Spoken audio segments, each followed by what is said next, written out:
West Africa's premier hub was built not by a local government, but by an airline.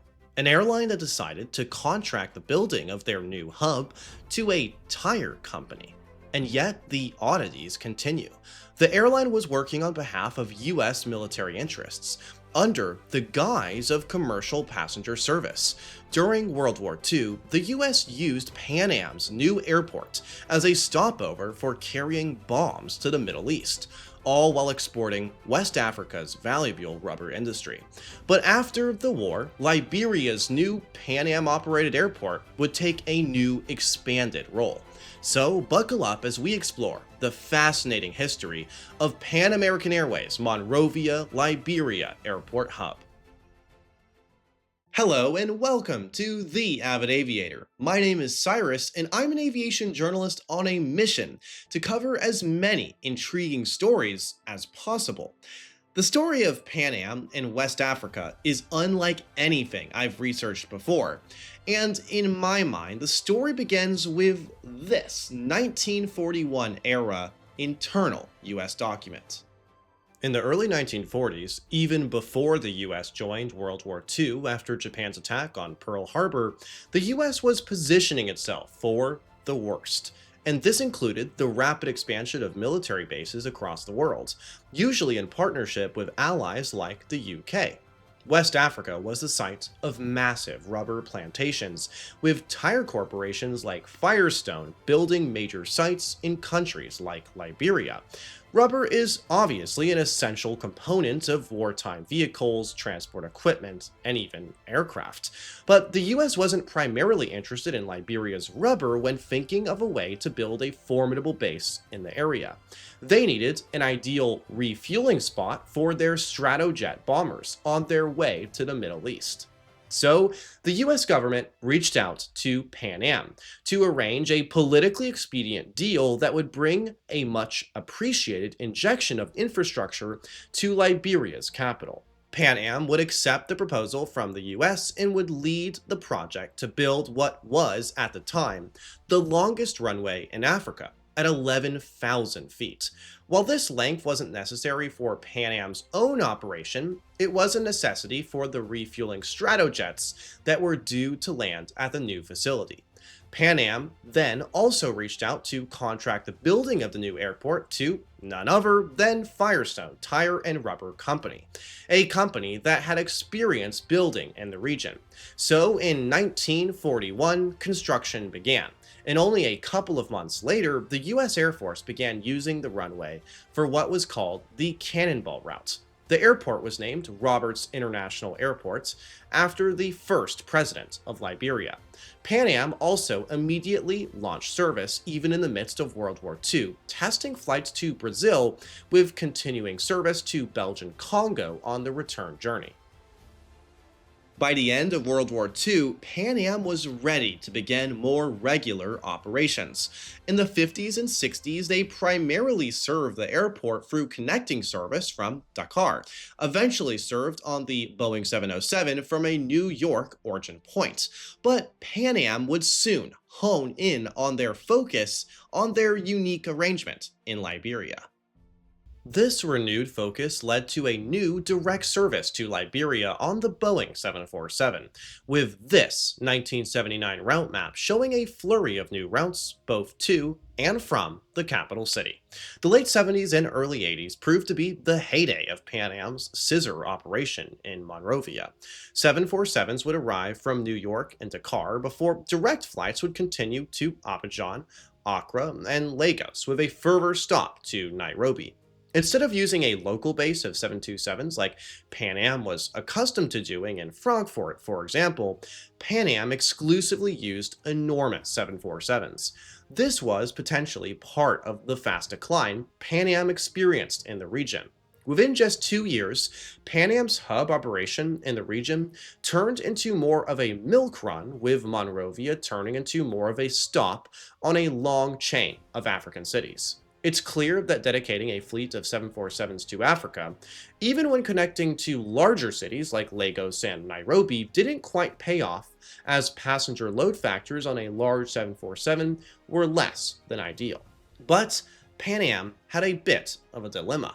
They were the operator of Robert International Airport still, with a clear stake in the viability of the airport. By this time, other carriers like Sabena, KLM, and SAS all served the airport, and by and large, Pan Am's operation was not the most significant by itself. So, in 1985, Pan Am handed the operation of the airport back to Liberia, but still keeping a single service. This service would continue until Pan Am finally withdrew their service from Africa, partially as a result of their difficult financial situation in the late 80s. But Pan Am is only part of the story. After they left, Monrovia would see a tumultuous future, one defined by conflict, chaos, and even tragedy. In a sense, though unrelated, the departure of Pan Am beckoned in a new era for Liberia's aviation hub.